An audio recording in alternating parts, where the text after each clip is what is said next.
Unfortunately, I got denied. Aww. Just run away with me, darling.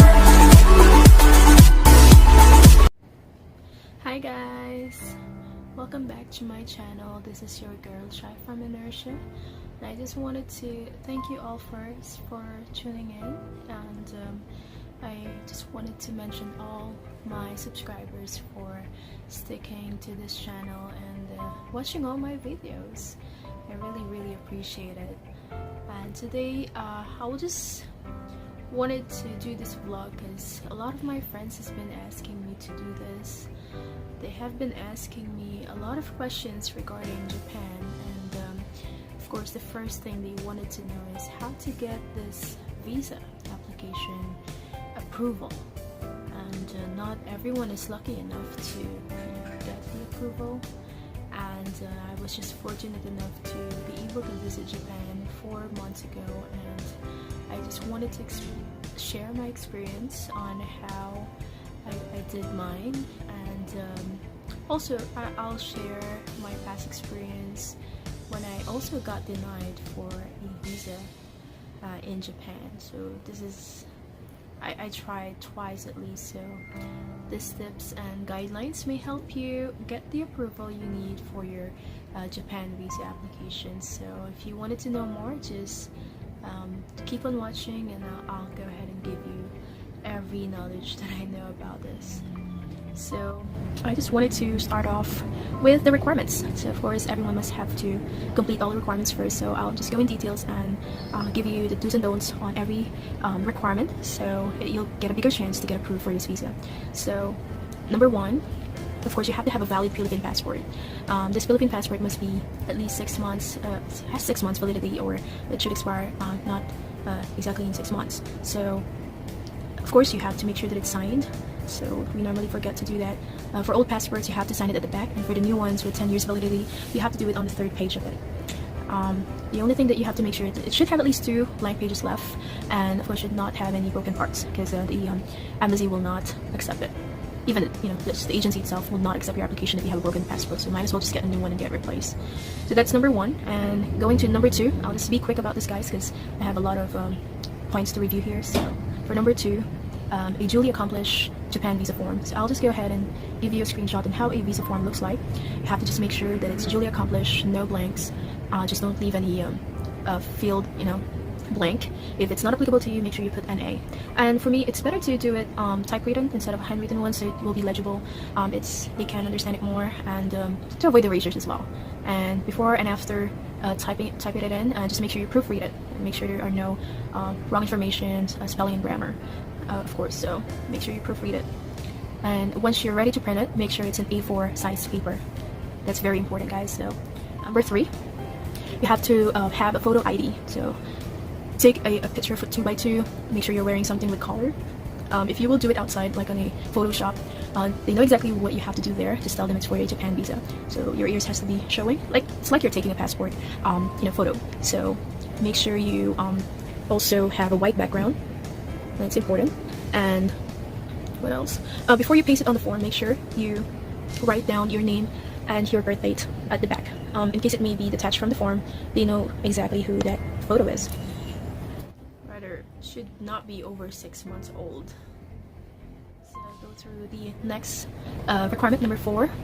You have to submit your birth certificate. Now this birth certificate must come from PSA, or the formerly NSO. So they need the authenticated one. So this one has to be not over a year old from authentication. So this one has a date at the bottom of it, so you should know when it was authenticated. I didn't know that at first. Actually, I've submitted one that is over a year old, and I didn't know that it has a date on it until then. So probably just check it at the bottom. I'll just put a screenshot here if I'll find something on the internet that has it, because I don't have an authenticated birth certificate now. I'll try to find some so you know exactly where to check it. So that's just what's important with the birth certificate. It has to come from PSA, and it should not be over a year old from authentication. And this one is applicable for a married person. So of course a marriage certificate is needed, coming from the PSA as well, the formerly NSO. Again, this is only for married person. I'm single, so I did not pass or submitted one. So same thing, it should be not a year old or over a year old from authentication. That's number 5. And number 6, Number 6, you have to have a daily schedule in Japan. So this one is like a simple itinerary. So I'll put the sample form here. This is this form given by Japan itself. You just need to write down your daily schedule, day-to-day schedule, and what you want to do on each day you're staying in that country. So you don't have to be detailed about it. So if you wanted to go to Tokyo Disneyland, you wanted to go to Universal Studios, just write down the date, or yeah, basically the date of it, and just be simple about it. So these requirements that I'll be telling you guys next will be for everyone without sponsor or guarantor. So again, this is for someone who will shoulder their own expenses in Japan. And the number 1, have your own bank certificate printed out, not over 3 months old. I'll not go into detail on how much you should have in the bank for this part. I'll tell that later on. I'll share some tips on what you should show in your bank account and so on. So that's number 1. And number 2, you have to also submit your income tax return. That should be the latest one. So we're in 2019, you should have the 2018 by now. You also wanted to submit your certificate of employment. So this will guarantee you that this will guarantee them that you're coming back in the Philippines because you have a job to come back for. And I failed to submit mine on the first time I applied for a visa in Japan, and unfortunately I got denied. so I was in a rush back then, to submit my application. I was all excited, and I forgot it's really needed, and I didn't do much research as I did on the second one back then. So it's just a lesson learned. So I'm sharing it with you now, so you won't get to experience how heartbroken I am. How that will be, I was heartbroken back then. Sorry. It's something that got me stressed, got me depressed, got me sad, basically. But it's like what I've said, it's a lesson to learn. And with that, I was much eager to apply again. I didn't lose hope. So that's just a key on it. So yeah, just make sure you submit your certificate of employment together with your ITR and bank certificate.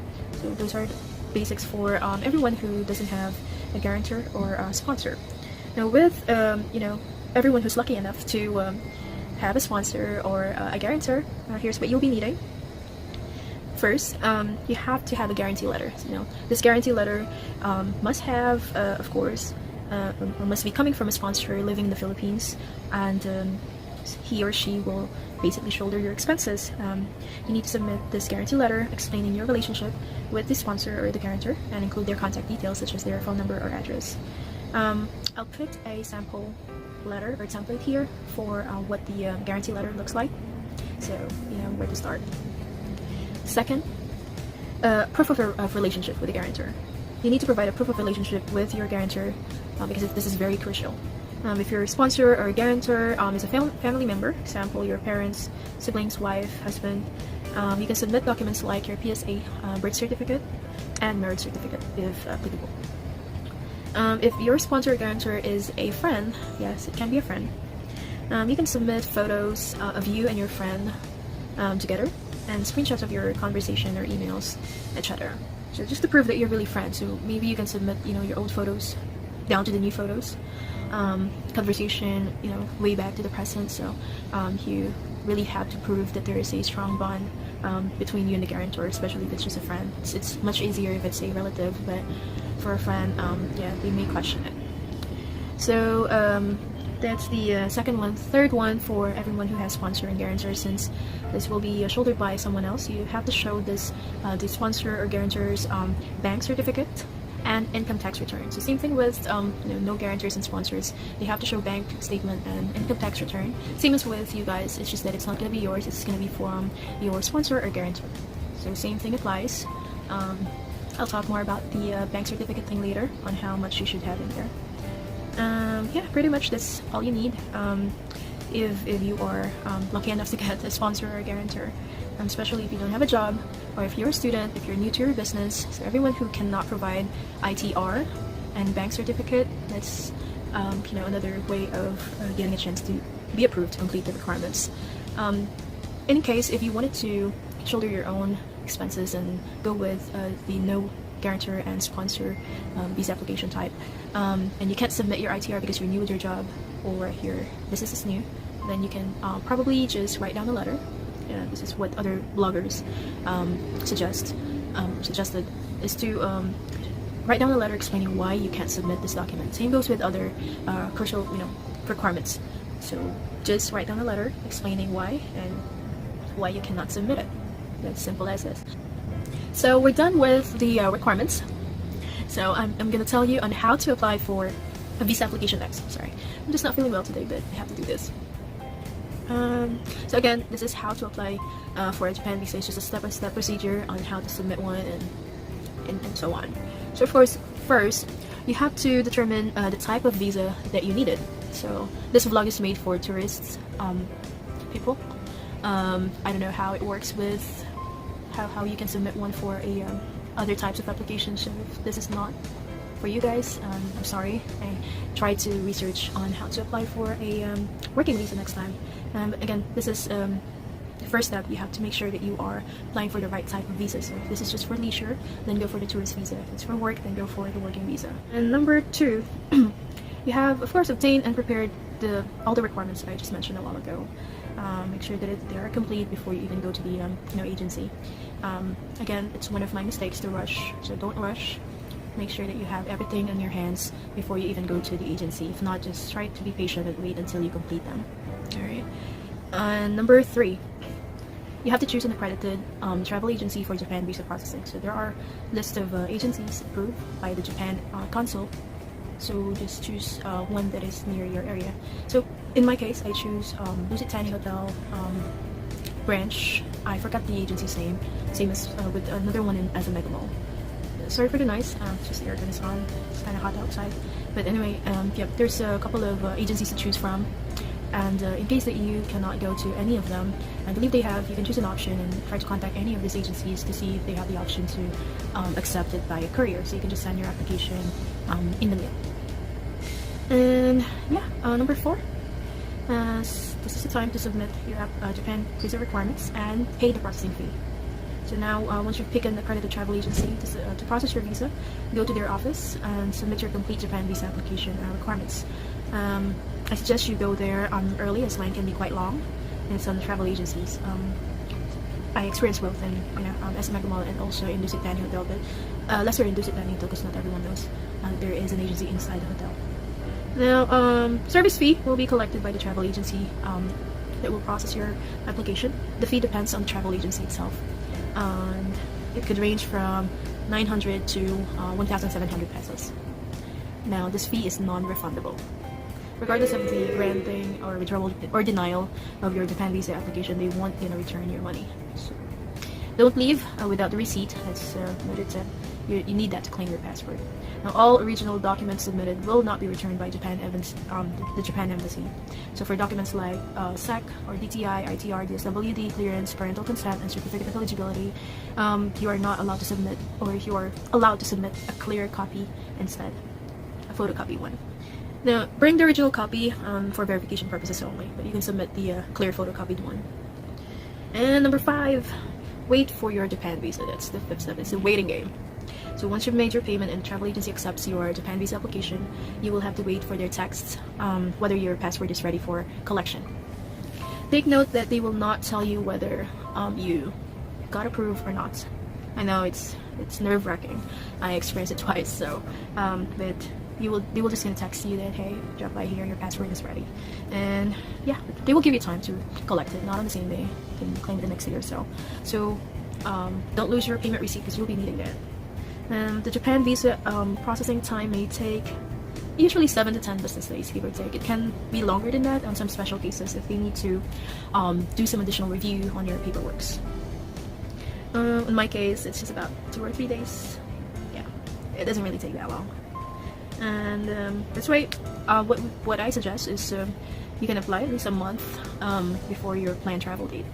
There's no rush, so you can prepare as much as you can. Now, this is the indication if your visa got approved or not. White sticker at the back of your passport indicates that your Japan visa got approved, and a red sticker meaning you're not. Now, I'll go through some frequently asked questions regarding this. So again, the earliest that you can apply is 2 months before your intended travel date. They normally give out 15, 30, and 90 days. Majority is 90 days, so if you got the 90 days, you still have like a month to travel if you got it 2 months ago. If you got approved 2 months ago. So again, 2 months is the earliest. The latest will be, see, give it a month at least, not weeks, because that may stress you out if, you know, if it takes longer. Who knows if they need additional time to get it approved. Now, they're asking if there is an interview. No, there's not. It's not the U.S. visa application. It's the agency who will accept your application, so the embassy will just ask questions that are not related to getting approved, or it will not impact the result of your visa application. Now, whether you should apply for a single or multiple entry visa, someone asked me that as well. I would suggest not on the first time. You can do it on the second or third time for the multiple visa entry type of application. First time, go for the single entry. Be humble. That's the only thing that I can suggest. What else? I will post a picture here on how it looks like. So they will just attach them one of the pages. So again, you must have just 2 pages left on your passport, so that they can attach that visa card or paper, and another one once you get in and out of the country, so you can stamp it. Now, can you submit other Japan requirements other than the documents I mentioned?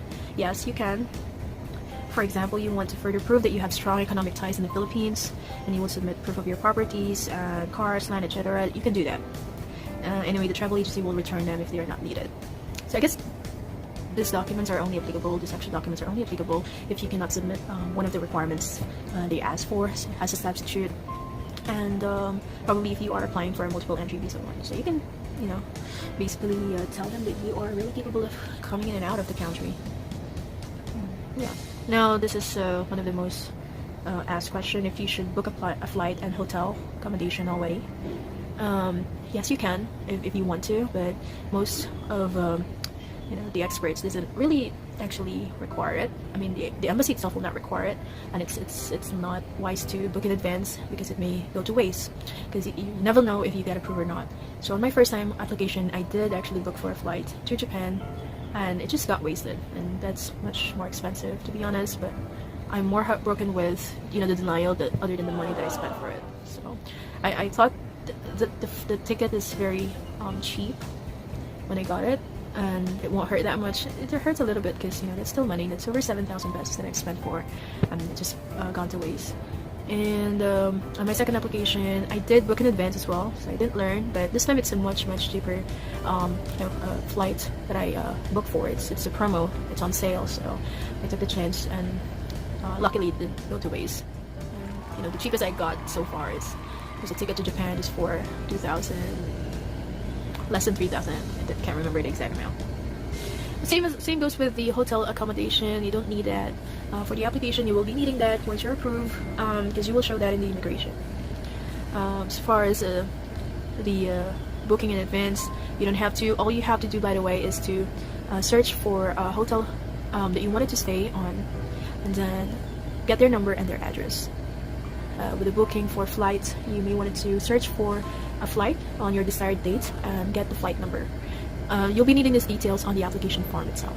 So they will ask what are you preferred, what particular hotel you preferred, and same as with the airline. Now, you don't have to follow that in case you get approved. You don't have to book a flight to them. If you initially put that into your application, you don't have to follow it. So just give them an idea on what date, what airline, and what hotel, or which hotel you wanted to stay once you get approved for it. And yeah, I'll go for the most asked question. The last one, I will say, is the how much money should I have in the bank? Now, this is alright. So the most asked question will be how much money you should have in your bank once you apply for a Japan visa application. No one has a concrete idea. No one has the formula and how much you should have in the bank. I just learned some tips that maybe that may help you as well. I realize this is somehow what they are trying to prove on your bank account. So first off, you should know exactly if this money that you're showing them is supposed to shoulder your expenses within the days that you intend to stay in the country. So if you're intending to stay for just 3 days, Of course, 100,000 is definitely okay with that. It's way more than that. 50,000 I would say should be okay with that. But if you declared 7 days or more, of course, over 100,000 is really needed for that. We stayed in Japan 4 months ago for like 8 days, and I didn't have over $100,000 in my bank. So just to be frankly, just be honest, I only have over 70,000 pesos in my bank back then. So what we did was for research. This is not illegal, but what I did was I declared on 4 days of stay in Japan.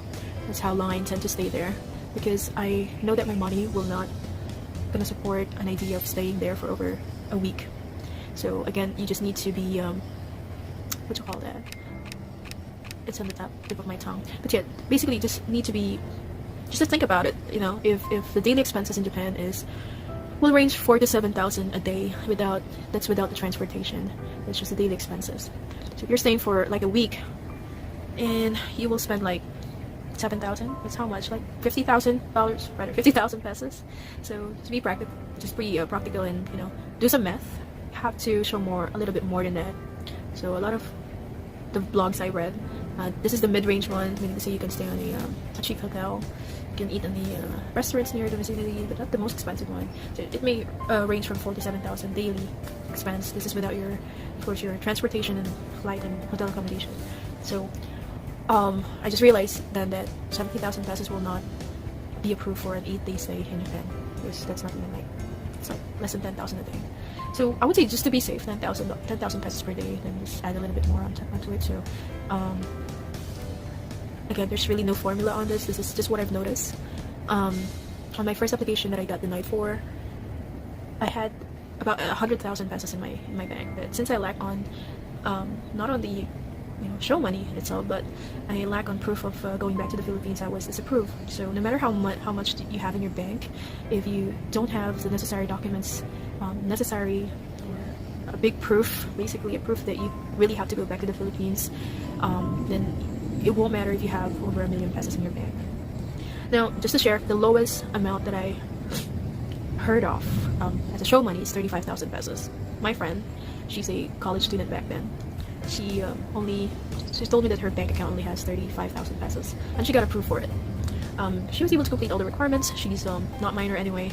She just showed her school records. So if you're a student, your school records is definitely necessary. So you'll be approved for. You have a strong proof that you have a school to come back for, to go back to the Philippines. So yeah, I hope that answered the question. It's not directly answered, but again, no one knows how much they need in your bank to approve you for a visa. So yeah, again, no one knows what the embassy needs in terms of the bank statement. They do not actually disclose that information. So yeah, I would say just be practical and do some math on how much will be the daily expenses in there. And by the way, if you are making your daily itinerary, if you don't have much in your bank, pretty much what you just need to write down there are the free temples. Anything that is free. There's a lot of parks in there that you don't really have to pay for an entrance fee. So maybe you can opt out on writing Disneyland or Universal Studios, anything that has an entrance fee. That's just to give you a clue. That's over 3,000 pesos per theme park. So that's something that they can less on the calculation. They will also going to be basing it on your itinerary. So if you say so that you're only staying in Japan for 3 days, but you have a lot of activities on it, they will still going to require you to have more money in your bank. So again, if you don't have much money, choose a cheap hotel for the accommodation, a cheap flight, cheap airline, and free parks and tourist spots to go to. Pretty much, yeah, that should be sufficient enough. I mean, if you have 50,000 pesos in your bank, that can be approved for like 3 or 4 days stay in Japan, especially if you want to declare a lot of activities to do in there. So be careful as well with what you are declaring. I mean, it's not going to be taken against you even if I declared 8 days of stay in Japan. 4 days stay in Japan, and I've stayed 8 days. That didn't harm me. That didn't put me into questions in the immigration. They're only after your eligibility for this visa application. Yeah, pretty much that's all I can share. Maybe for final words for everyone, just in case that this may not approve you for a visa, don't lose hope. I mean, I did almost lose hope on my first try, but I realized that that's something that I can do nothing about. So I learned, and there you go, I got approved. So keep on trying, guys. I mean, there's no harm in trying. By the way, you can do it again after 6 months. So if you were disapprove, you really can't do nothing about it. There's no dispute process. They won't declare, they won't disclose why you were denied for it. So no one knows why, but you can do some research and you can probably know which part you lacked off. And in my case, I lacked all the proof of going back to the Philippines, so it's my fault. I have no one to blame. So I made sure just the next time that I applied that everything is in there. Luckily, it's God gave me the approval. So just put some prayers on it, guys. 6 months after the denial can give you a lot of time to research and prepare all the documents required. So just take that time to be prepared and be educated and try it again. For sure you won't neglect going to Japan. It's a very, very pretty country. Alright guys, that's all for today's vlog. I hope that you have learned a thing or two on my tips and guidelines. If you have any further questions, feel free to comment down below and I'll try to answer all of them as much as I could. And stick around, I'll have more videos to come up. My next vlog is probably about how to get through the immigration and to avoid being offloaded on your flights. So if you wanted to know more about that, just check out my next video. You can ask me questions in advance, just comment down below and I'll go ahead and try to find the answers to your questions and give you some tips as well. So yeah, thank you so much for watching this video. I hope to get to see you on my next vlog. This is your girl Shy from Inertia. I'll see you next time.